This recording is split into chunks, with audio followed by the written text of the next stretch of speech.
I'm sure you've all heard that the United States military uses dogs. But do you really know what a military working dog is? Military working dogs, also known as MWDs, are used in the military to help guard military bases and detect bombs and other explosives before they can hurt anything. The dogs train with soldiers, sailors, airmen, and Marines. They have to accompany Special Force soldiers on dangerous and secret missions. They might even have to parachute out of a plane. These dogs are supposed to be brave, loyal, heroic, and noble. That is so much to ask of a dog. Army Colonel David Rolfe, a director of the Defense Department's Military Working Dog Program, says, "We expect so much of them that we need them to be strong and athletic." These dogs are German Shepherds, Belgian Sheepdogs, Doberman Pinschers, Farm Collies, and Giant Schnauzers. They are strong, athletic, and smart, but they are still just dogs, the type of dog that you would play with in your backyard. Would you want your dog to have to go fight in a war?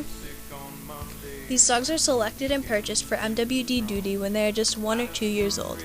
Once these dogs are selected, they must go through a 120-day program that teaches the dogs basic obedience as well as how to attack and sniff for specific substances. If you ask me, this is a lot of training for a little puppy to go through in less than a year.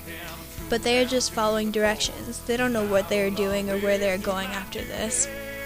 After this initial training, the dogs go into training with their trainers, and they are taught to work as a team. Sergeant Sean Lelofs, an Air Force staff and instructor at the school, says, "One of the biggest challenges is getting the handler to recognize what the dog is showing him. If this is so hard, it almost seems like unneeded wasted time.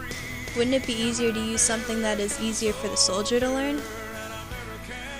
There are about 3,600 dogs deployed overseas in designated war zone areas at this time. Out of all those dogs, 300 of them retire yearly. When these dogs are in the military, they are considered equipment. Once they retire, they become surplus equipment. Like any other piece of equipment, they are not brought back home. Is this how you would think of a dog or how you think they should be treated? Because that is how they are thought of and treated. Out of the 5,000 dogs that were sent to Vietnam, only 200 dogs were sent back to the United States. The rest of these dogs were either given to the South Vietnamese or abandoned. They no longer euthanize the dogs. You may be thinking, oh, thank gosh, they don't euthanize them anymore. But do you really think that most of these dogs stay alive when they are left abandoned? These dogs are literally man's best friend when they are in war, but afterward they are just left. This is not fair to the dogs. They do everything they can for the soldiers while they are at war. When they are left there, or just in the war in general, do you think they ever wonder what they did to deserve all of this? After all they do for them, the military does not even pay for these dogs to be brought back to the United States. These dogs are also put up for adoption. The only problem with this is that if a family wants to adopt or foster a dog, they must pay to have the dog sent back to the United States. Those expenses could be over $2,000. We all want to help, but those costs are ridiculous. Before the dog can even be put up for adoption, though, they have to go see people who will make sure that there's not anything wrong with the dogs. For example, to make sure that these dogs do not have cancer. They are also checked for good temperament. But does this dog look like it would have a good temperament? MWDs risk their lives so that soldiers stay a little safer. A lot of times these dogs do save soldier lives, but it doesn't always end so well for the dog.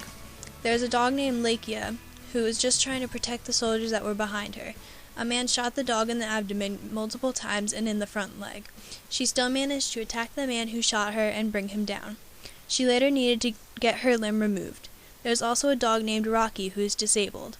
War affects people in so many bad ways, and when these dogs go to war, they have the same horrible memories and events that they have to live with for forever. So as you can see, military working dogs are very involved with our military and being in war, but this isn't usually good for the dogs. Would you want your dog to have to go to war and experience everything that these dogs do? Of course not. The military considers these dogs as equipment, and they are usually left in other countries. Some of these dogs are put up for adoption, but they have to pass the temperament test first. The worst part is, when the dogs are chosen for the military as puppies, they have no clue what they are getting into. They are just loyal dogs doing what they are told.